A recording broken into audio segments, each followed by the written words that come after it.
C'est bon, t'es prêt? Ouais. C'est quoi les questions? Alors, de Tom LBV. Que penses-tu des placos multi-usages 4 en 1, bien ou non? Elles sont trop stylées. On les a déjà posées, non? La Non. multi-confort.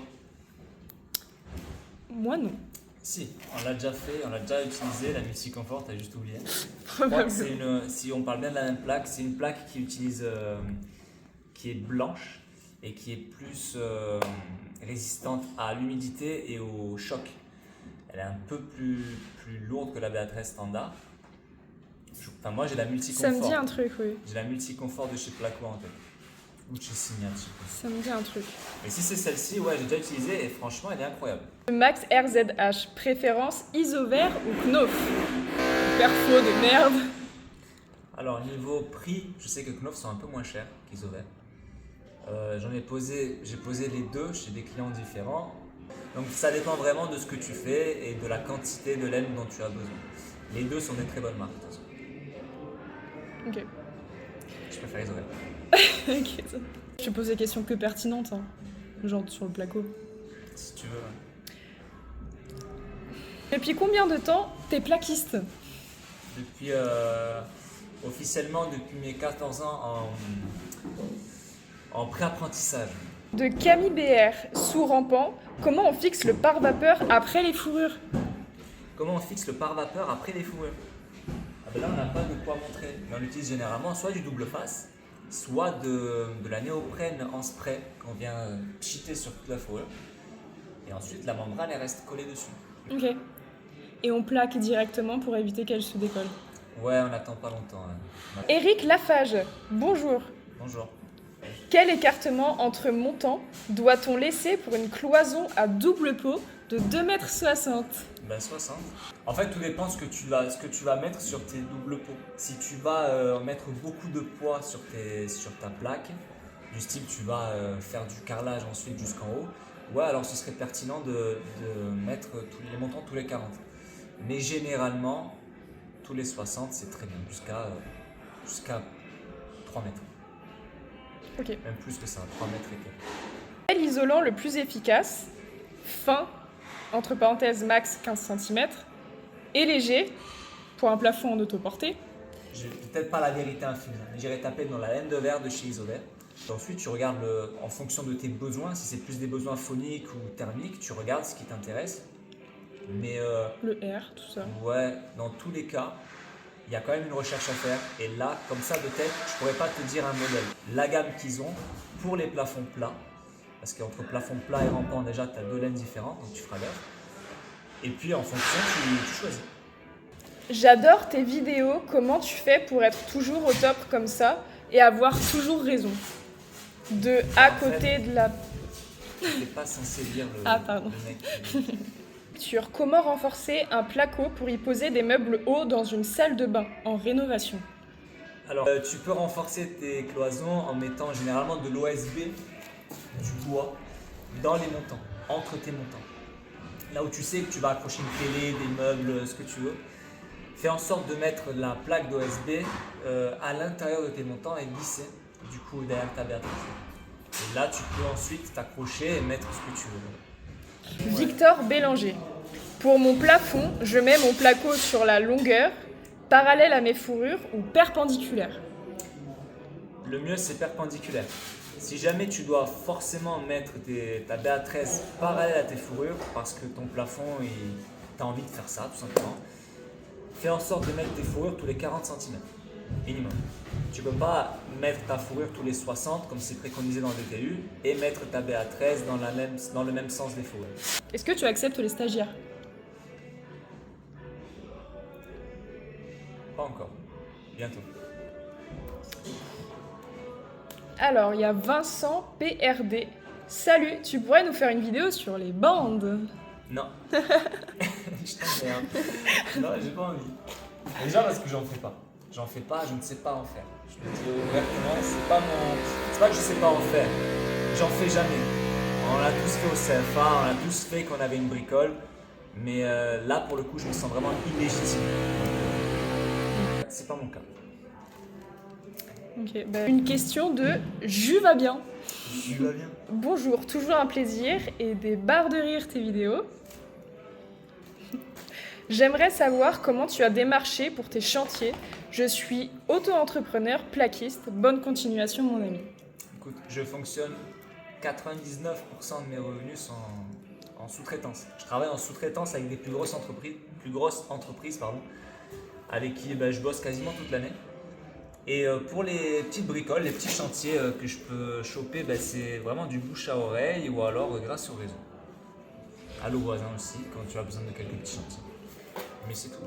Si t'as un mur qui fait environ 8 mètres de haut à doubler, Ok, dans un passage d'escalier, d'accord. comment tu t'y prendrais? Montant en quinconce jusqu'à 8 mètres avec renfort ou montant en 4 mètres double rail et remontant 4 mètres avec renfort? Tu vois ou pas? Ouais, je vois. Ouais. Écoute, là tu pars du principe que tu n'as pas de fourrure et tu n'as pas de système Optima.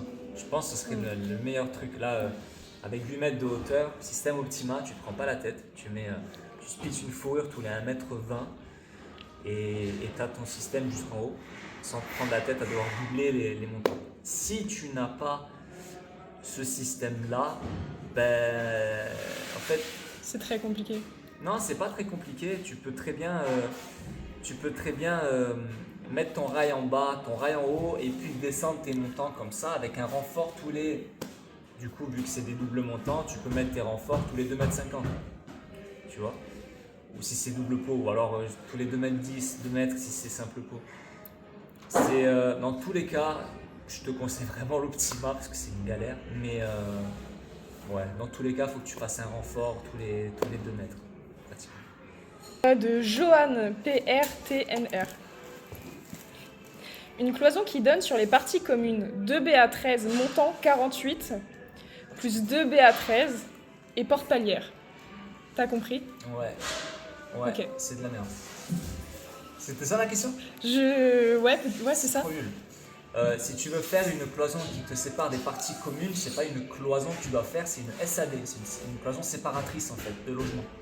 Donc ce que tu vas devoir faire, si tu veux un conseil, c'est une double ossature. Une ossature, tu peux faire en double ossature de 48 ou alors tu mets juste deux cornières et tu mets deux montants de 70. C'est à toi qui vois. Il faut vraiment que tu désolidarises ta cloison qui est à l'intérieur de ton appartement avec la cloison qui est à l'extérieur, du coup qui donne sur la partie commune. Pour moi, c'est double ossature. Et après, minimum, perso, 3 plaques d'un côté et 2 plaques de l'autre. Avec double laine en fonction de l'espace que tu laisses. Regarde l'espace que tu as, mais remplis bien cet espace de laine. Si tu peux mettre de la laine minimum de 70, minimum, tu la mets. Sinon, un petit peu plus, ce serait pas mal. Ok. De Ben Labé. Et Ben Laden. Ben Labé. Ben Laden. Est-ce que tu es obligé de faire un faux plafond pour pouvoir fixer tes lisses et fourrures pour tes murs, donc pour tes doublages? Est-ce que le faux plafond il est prévu de base? S'il est prévu de base, je te conseille de faire d'abord ton faux plafond et ensuite d'attaquer tes doublages. C'est vraiment la façon dont moi j'ai appris le métier. On fait d'abord les plafonds, on isole proprement, on plaque et ensuite on fait nos doublages. Johan Camp 36. Hello, tu utilises les visseuses à Hello, tu utilises les visseuses placo à bande. J'ai l'adaptateur pour mettre les bandes et faire ma mitraillette, mais je l'utilise jamais parce que je trouve pas ça pratique en fait. Et puis il faut vraiment que je sois en train de faire de l'ossature, du plaquage à la chaîne, tu vois ce que je veux dire? Des grands faux plafonds. Ouais, soit des grands faux plafs ou soit des grands murs en style, c'est très rarement ce que je fais. Vu que généralement ça a toujours été doublage collé et pépant, ça sert très peu. Mais je l'ai et je l'utilise de temps en temps. Jessica. Ouais, ça je connais. C'est un gars, hein? Oui, je crois. Que c'est un gars. Ouais. Comment plaquer et isoler entre poutres? Je ne veux pas créer de plafond car j'ai peu de hauteur. Merci beaucoup pour ta réponse. Comment isoler entre les poutres sans plaquer du coup? C'est ça? C'est ça. Bah écoute, nous ce qu'on va faire là, c'est qu'on va mettre cette laine là entre les poutres qui est ici, je peux le dire. On n'a pas encore mis les fourrures, mais entre les poutres, on va venir bourrer de laine, mais dans le but de mettre une deuxième laine croisée en dessous. Tu vois? Si tu veux vraiment pas plaquer, C'est dur.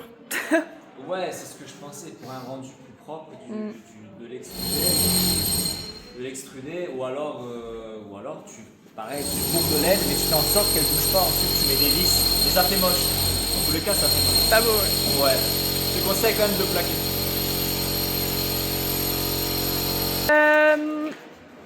Peux-tu nous montrer comment tu renforces des cloisons en placo? Là, non. Par contre, je peux t'expliquer. Entre des montants, tu peux mettre de l'OSB ou du bois en fait. Si tu arrives à choper des planches de bois que tu vas venir mettre entre tes montants, tu vas visser à l'intérieur de tes montants quand tu fais ta cloison. Ça te permet en fait de pouvoir renforcer ta cloison derrière quand tu dois accrocher une télé, un meuble ou ce que tu veux. Ok. Bon bah voilà, on a fait le tour. On a fait le tour? Ouais. C'était génial. C'était à côté de la plaque. À votre service.